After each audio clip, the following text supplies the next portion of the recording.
Welcome everyone. My name's David Minchin from South Australia, call sign Victor Kilo 5 Kilo Kilo.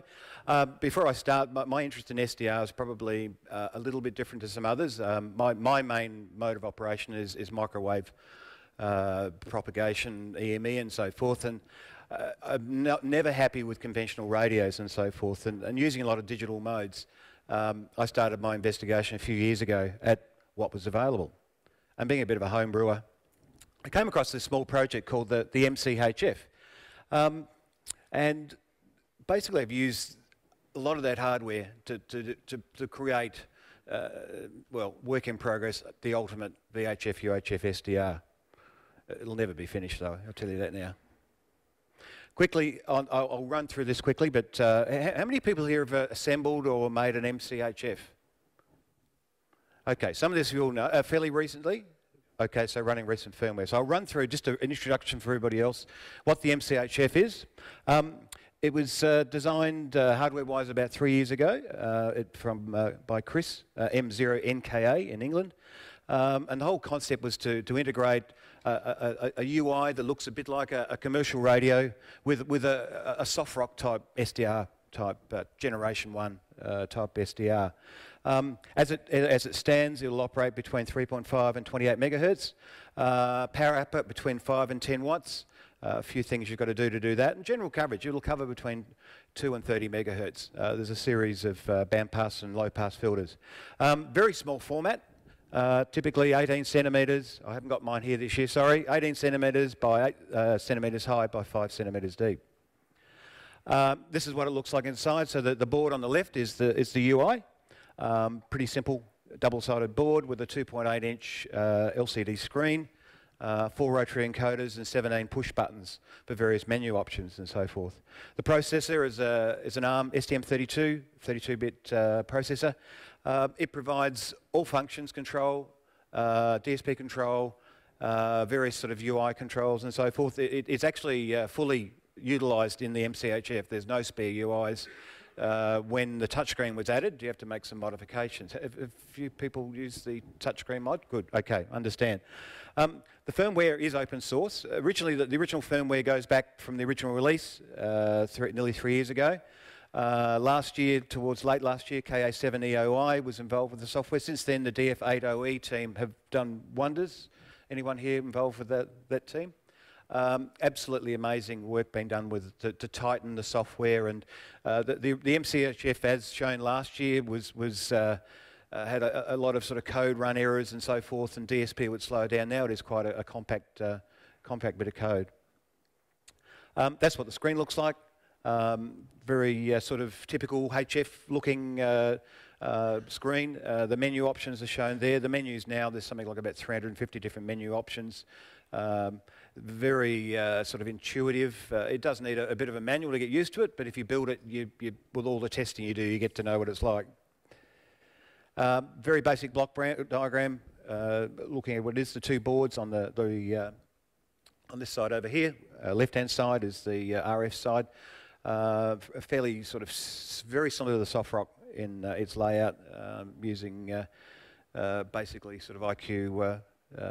They're 4 gigahertz CMOS chips, I think, to do the demux and so forth.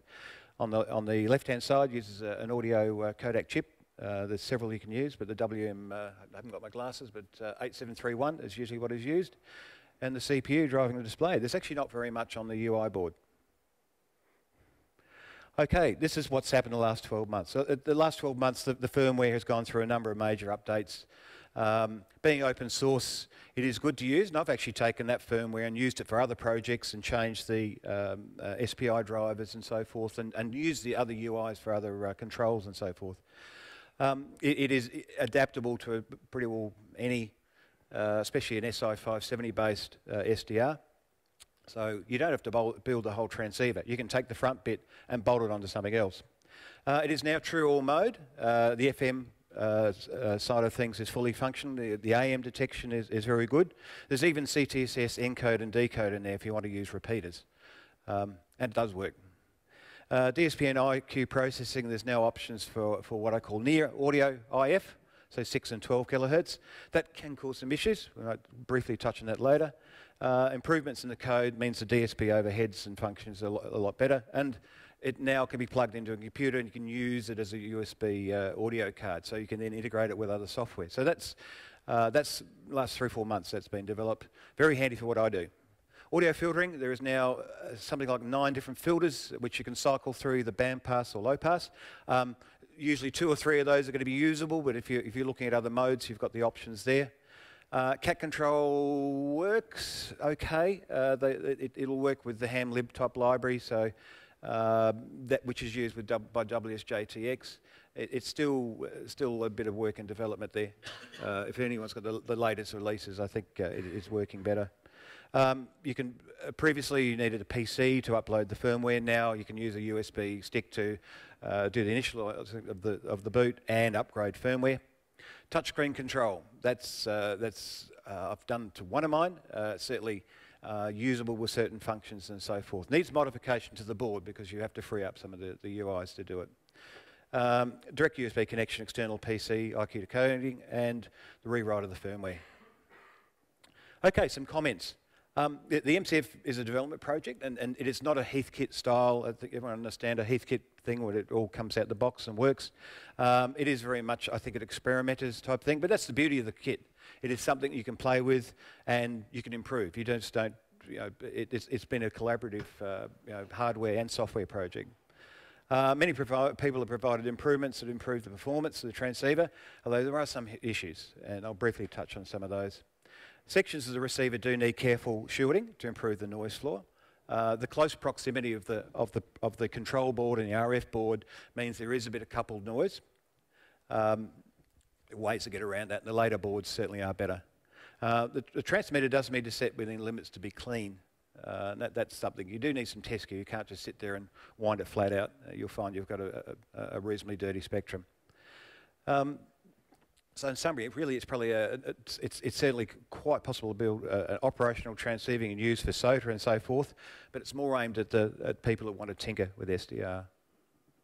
Current status, improvements in the transmitter now provide better impedance matching in the driver PA. This is all analog stuff, so I won't touch on it, but matching the real basic stuff of impedance matching through the PA has improved the performance. And this is a curious one. A number of builders have encountered problems obtaining RF power out and higher bands. In most cases, it's due to counterfeit RF devices on eBay. Some with the wrong pin devices. In other words, the Mitsubishi FETs aren't Mitsubishi FETs, and some have actually had even the wrong leads. They're probably switching FETs for whatever. Funny thing, some do work on 80 metres, but there's no power on 10 metres. That's what the problem is. The RF section has a little bit of work needs to be done around the mux demux, especially when you use a 12 kilohertz IF. Little noise sidebands at the side, but there's ways to work around that. The pin diode RF switch can be an issue with a reactive load, but that's once again biasing. I think that's different people come with different things, and of course, it's the dynamics of the whole project.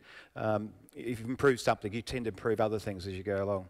And the SI570 PLL is a lovely little thing with a built-in crystal, but and for HF it's quite okay. There is an active temperature control software in the system to overcome it. It doesn't work much above that. It certainly can use it for whisper, but it's all in all, for what it is, a little device about that big, providing your frequency control. It's a great compromise. Okay, improvement number one, and a lot of mcHFs have been built without a shield, but it definitely needs a shield between the two boards. You've got the processor and the audio codec sitting within about a centimetre of an RF board. You know it's got to happen. This is actually off Chris's site very recently, a CAD drawing on the shield. There are a number of ways of doing it. Some people have used foam with foil, and the most important thing is to bond it. What I've found is that in addition to this, is over the processor and over the audio codec, there's enough earth just put a nice little copper shield, hobby brass type shield over the top, just to stop a bit of direct radiation. There is a bit of radiation through the LCD, and the only way you can cure that is more bypasses. But certainly, and that's like anything digital, you need to keep the digital out of the analog side of things. Future developments. The mcHF hardware has had ongoing hardware development, and so up to something, I think, version 5 of the UI board from version 1. and version 4 of the RF board. There is still revisions happening on the RF board. I don't think there's any time on the release on that, but it's looking around some of the issues around the demux and so forth. Certainly, but other than that, it's certainly a project that you can get up and running and set it up properly, and away you go. And as with many projects, technology eventually advances such that a project becomes mature. And I think the mcHF probably is mature now. And anyone here heard or seen or even built a Tulip SDR, the Russian Tulip? Ah, good. I'll speak to you later. I'm still building mine. That's a very good system, and there's also there is a newer one, but there's also the HiQ SDR front-end one there. Certainly, there are more of these radios coming out, and it's good to see. Next year, maybe we'll be talking about a DUC version of the mcHF.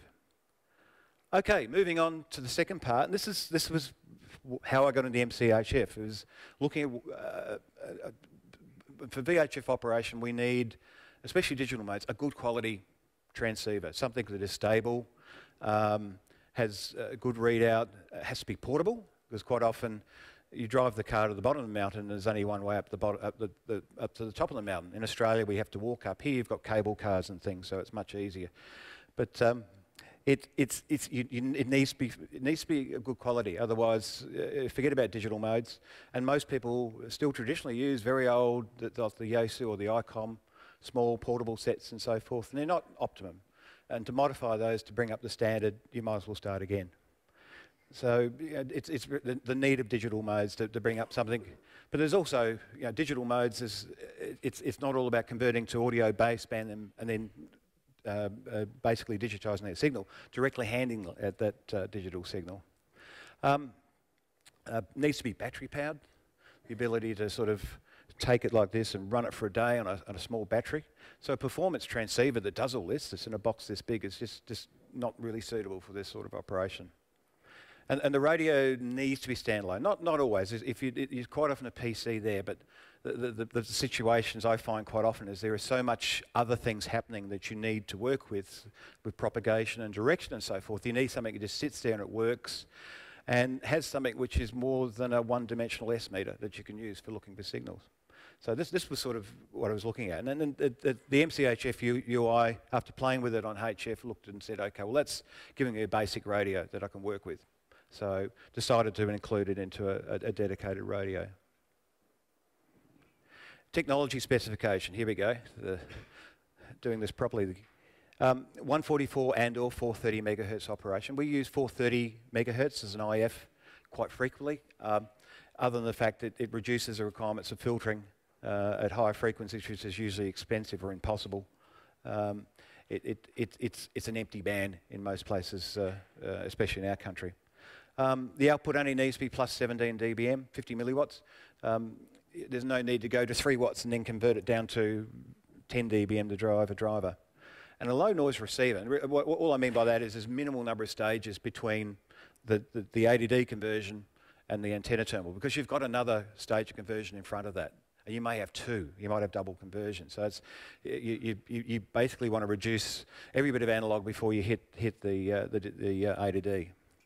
It's probably the most essential part of this is a low noise VFO, DDS, and there are plenty about. Most work to 150 megs, so you need to come up with a scheme to use them higher. 1 hertz steps, I'll talk about later why we're looking at 1 hertz steps, and it needs to be locked to a 10 meg reference. And the transverter is normally locked to 10 meg, so the one reference, so you can say I am on ... 01 on 10 gigs. CAT control, WSJTX, it has now a number of different features for automatic tuning, especially EME, so you need some means of controlling that DDS directly. Direct IQ output, so you can talk to MAP65 and FREEDV 2400, and we'll have a little talk about that right at the end if we've got time. A waterfall display, it's far easier looking for something in a waterfall than looking at an S meter or trying to hear on noise. See a line down there, you know, and if the other station's frequency is off a bit, if you're looking at 10 kilohertz, you can see where he is. And minimal power requirements. So that's sort of the specification that sort of work with. The implementation, my requirement, my time poor, and I'm not going to reinvent the wheel, but need something which is quick development and can be created with existing building blocks that we sort of known, and firmware that is doing everything we need, so it only needs a fairly simple modification in C to compile something which will do what you require. It'd be nice to have a direct convert, and maybe next year we'll look at a 50 meg Lime SDR. How many people registered for Lime SDR here? It'd be good to see that as well. I think that's it's very good. Transceiver control the mcHF with modified firmware. Fairly simple to drive the DDS from there. And various IOs, because it's not being used as a HF transceiver, there's about 4 or 5 IOs left spare that can be used for controlling the microwave gear. The RF section uses a UHF SDR 10 to 450 meg transceiver. Now, this is a printed circuit board that's been available for a number of years out of the US. It uses a couple of balance mixers. The LO is divide 2, not divide 4, as it is in the mcHF. So a little bit easier. You don't have to have an 1800 meg oscillator. Multiple helical filters. They're very simple, sort of filtering in front. Microwaves, we don't have a large band with lots of strong signals and so forth. In fact, all it is noise. So you just need some nice sort of block filtering. Helical filters do that. Okay, the Dds Vfo, just a quick run through on that. Weak signal digital modes require stability and frequency resettability. That's most important, down to 1 Hertz to fully utilise these modes. Some modes are less critical. Okay, yes, EME, you can have 50, 100 Hertz smear off the moon and so forth, but if you're looking at weak signal and looking at, say, JT65A, where you've got a 2.8 Hertz bin, you need pretty accurate frequency. WSJTX 1.7 has now what's called CFOM, which is constant frequency on the moon. And what that does, if you imagine you're sitting in the moon and you're the man on the moon and you've got your receiver listening to the 2 stations on Earth, they're exactly on 200 or whatever the frequency is. So transmit and receive, the Doppler is automatically calculated according to what your latitude and longitude at each point. But to do that, it tunes on transmit, and it needs 1 Hertz tuning rate. So it is actually changing frequency every 2 or 3 seconds. It's difficult to do with pretty well all commercial rigs. There's 1 or 2 will do it, but certainly that's the critical requirement there. I'll show you a slide a little bit later, just how well it does work. The AD9951 DDS, there are other DDSs that will do the same job. My friend Mark in Adelaide Mini Kits has small kits with these in, so it's easy enough to use that one. So that replaces the SI570. The original mcHF TCXO temperature function, I found I could use that just to display the temperature on the PA. It's fantastic. You just run I2C bus across. The DDS is locked to a 10 meg GPSO, and I use a little Neo 7M GPS for that, the little ones they use in quadcopters. And the DDS is ×1 for 144 and ×3 for 430. The mcHF firmware is modified for the SPI to the AD9951. And the original, because there was 5 bands in there, VFOs, I've just used them as separate VFOs on the 1 band. CAT interface, basically you can talk to the hamlib files that are used by WSJTX. Okay, this was the first prototype, using a different controller, but using the DDS. That controller on the left was one from the US, touchscreen. Quite good, but limited firmware and not open source, so it was hard to develop it any further than there. But the nice part of that is that 600-step encoder there, which you can get off eBay for $10 or $15 or something like that. They're so easy to use. They're open collector, and that just makes it. It's nice having something there you can set the frequency. So that was good. This is, I very quickly took some photographs of it working before I came. I had to leave 2 weeks ago. But this is the mcHF working on 439.9. There's 2 repeaters there, actually, a very strong one here.